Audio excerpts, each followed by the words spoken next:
アクセスチャンネルをご覧の皆様、こんにちは。フラワーデザイナーの斉藤由美です。今日は自宅に飾る花を調達しにローズバッドに行きたいと思います。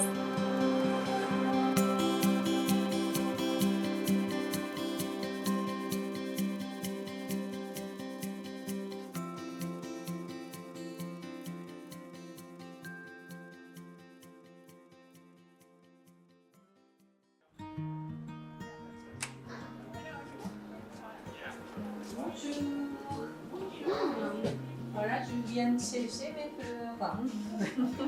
Avez-vous passé commande? Oui, oui. いつもこちらで買われるんですか？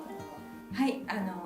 ここのオーナーのバンソンとはもう23年くらい知り合いで、私がクリスチャン・トルチュっていう憧れのフローリストのところに修行に来た時に、そのバンソンがチーフデザイナーとして活躍していたんですけれども、彼が2010年にここのお店をオープンさせたので、それ以来、なんかコラボといいますか、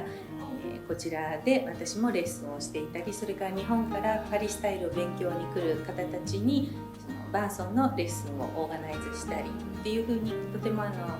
こう関係が深くてですね、で私もこちらの近くフラワーレッスンをさせていただいているっていうつながりがあります。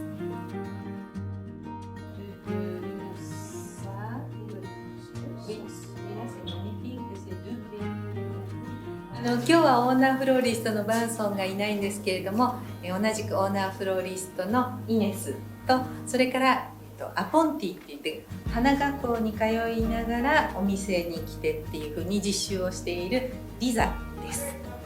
イネス・リザ。オンシャンテー。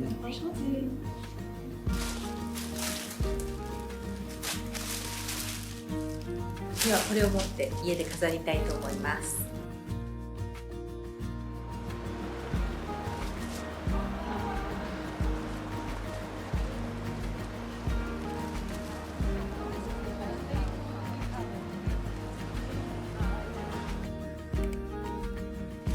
では先ほどローズバッドから選んできたお花を使って本当に簡単にできる家でのお花のしつらい方をご紹介したいと思います。それではですね、このツタ、フランスではそこら中に生えてるアイビーを使ってちょっとしたテーブルのアレンジメントを作りたいと思います。このアイビー、ツタですね、つる製のものだったら何でもいいんですけど、ちょっとあまり硬かったら少しこういう風に手の熱でこう溜めるっていうね、これ生け花の手法なんですけど、溜めてあげてですね、でくるっともうからげて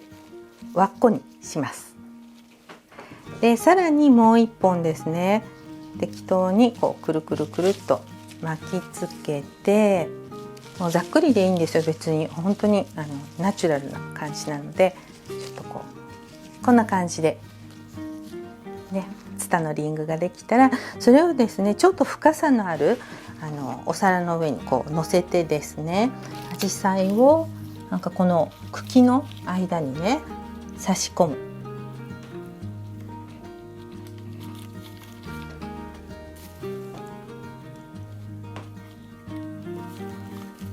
ただもう下の間にこう好きなように、正解はないですから、こんな感じでこの房ごとにねこうカットすると、皆さん切るのを怖がってるんですけど、切ってくださいね小さな房になったものをなんか立ててみたり、上から刺したり、横から差し込んでみたり、反対側からこう寝かせてみたり、もうこの辺は本当に好きなようにね遊んでいただいていいと思うんです。可愛くないですかね。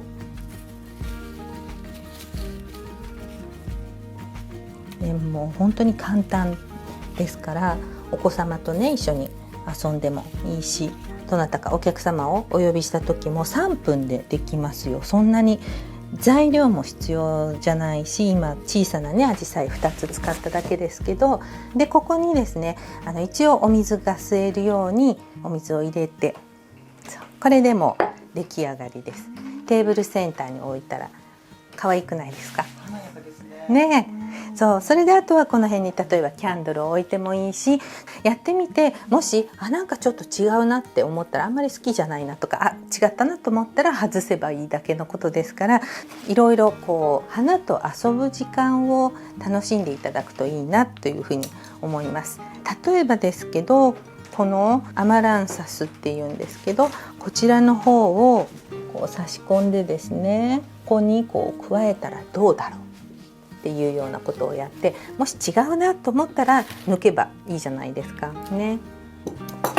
一応こうお水がつくように、可愛いかも。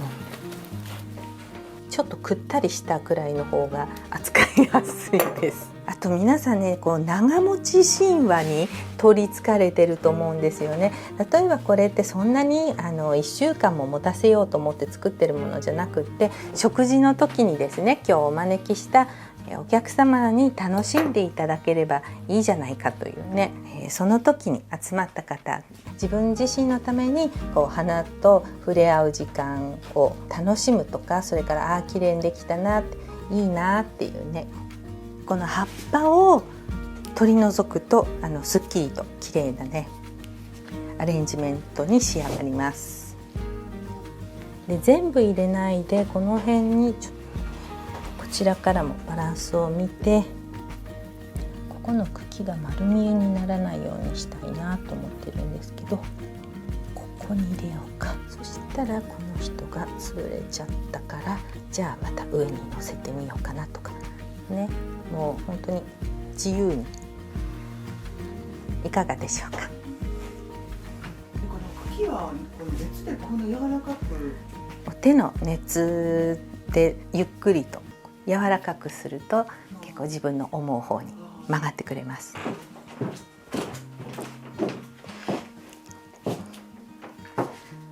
で、このキャンドルをこの真ん中にね入れてもいいですよね。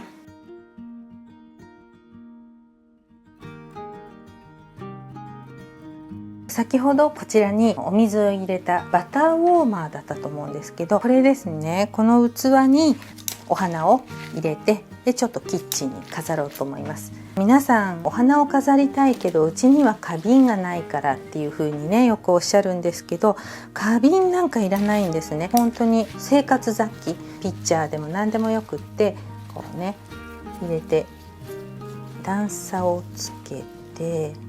でこれちょっと押さえたいじゃないですか、ぐるぐるしちゃうから。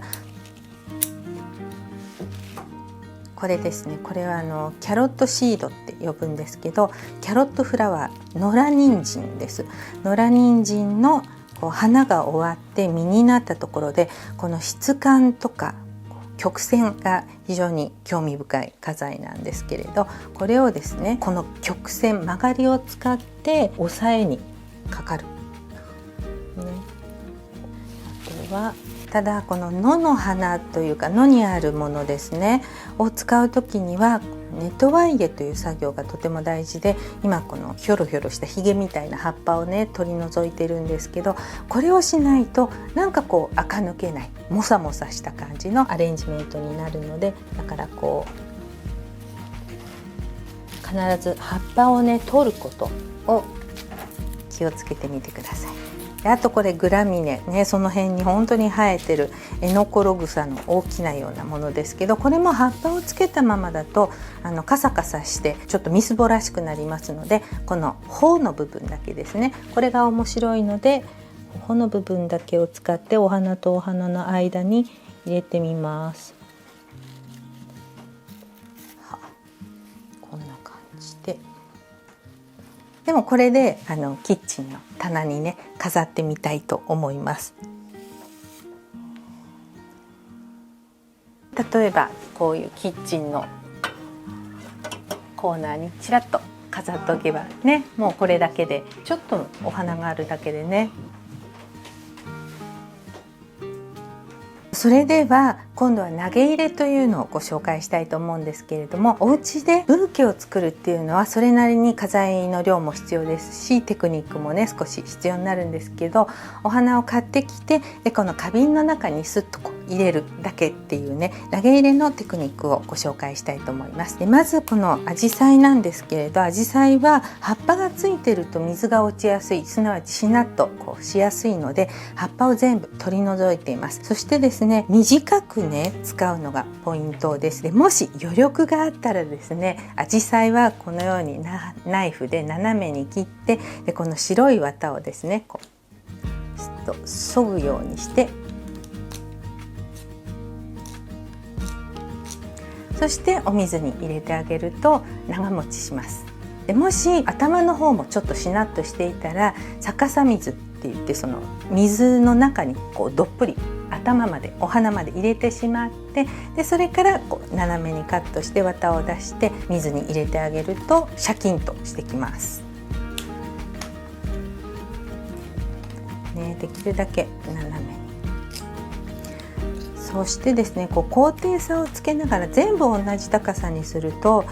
団子みたいに、なっちゃうので、少し高低差をつけながら、そして四方八方に広げるんではなくて、片側に片方に流すようにするとちょっとスタイリッシュな花いけができます。そしてちょっとしたコツなんですけれど、大きなものありますよね。顔が大きなお花と小さいお花がありますけど、小さいお花は高めに使う、大きいお花、ボリュームのあるお花は低めに使うと安定感が良くなります、葉っぱを全部取りますよね。最初にアジサイでこんな風にして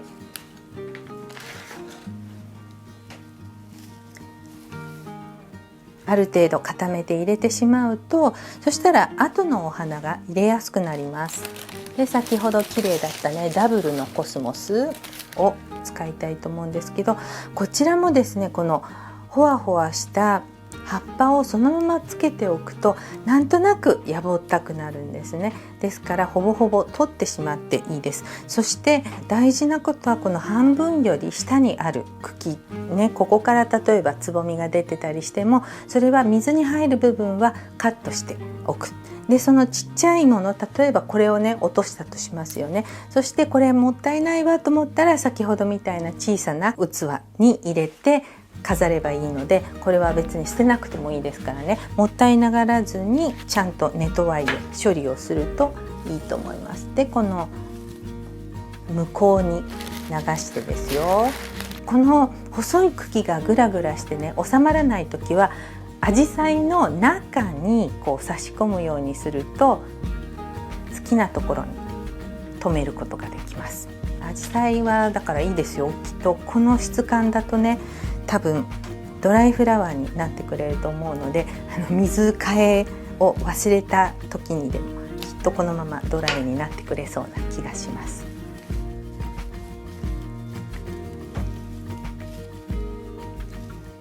位置を高さを変えながら全員こっちに向くようにね、今入れているところです。こうするとねすっきりと見えるんですけど、例えばこれをね全部このままジャージャー入れちゃうと、ほらなんかすごい濁ってきませんか？ごちゃごちゃねうるさくなるんですよ。なのでこのくらいすっきりとね、上の方も半分ぐらいとか、このくらいかなとか、いろいろ試しながらねやってみてください。で最初から自分の思う通りにねできないわけですから、試すのが大事。このくらい取ったら自分は好きな感じかなとか、これはちょっと失敗取りすぎちゃったなとかね、そういうのもお花を楽しむ時間として試していただけたらいいなと思ってます。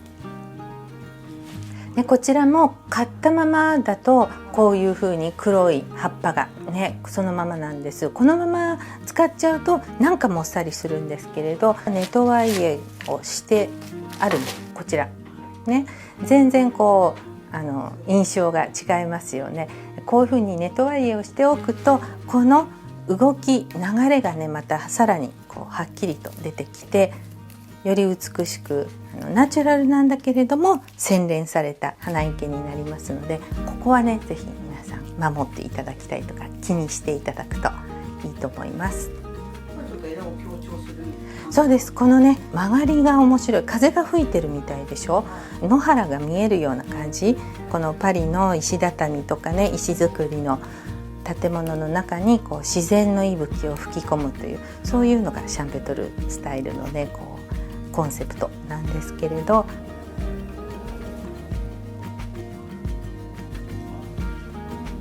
なんか急にこう動きが出てきて、なんかこの曲がってるのがよくて、あえて癖の強めなのをね選んだりします。お行儀のいい人たちだけではねこういったニュアンスが出ないんですよね。だから必ず花を選ぶ時も曲線が美しいものを選んでいます。クラシックな感じがしますけど、すごくコンテンポラリーな感じですね。そうですか。ね、面白いですよね。ちょっとこう芸術作品みたいなね。グラミネって彫ってね群生してますよね。ススキ野原のイメージわかりますか？だから割と近いところに1本ずつバラバラに入れるんじゃなくて、近いところにね固めて入れるとその野原の雰囲気がね出るんじゃないかなと思って、割とこう同じところから出てるっぽくね今入れてみてます。ね、この黒っぽい色を入れるっていうね差し色になるんですけど、これってフランスの花壇を見ていてもうまいなと思うのは、なんかシックなんですよね。こう黒いっぽいものを入れる、葉っぱとかね、そうするとぐっとシックな感じになって、フランスの色彩感覚ってすごく渋くてねいいなと思って、大人っぽい感じ、ただ可愛いだけじゃなくて全部花瓶に入ってるように最後チェックをしてですね。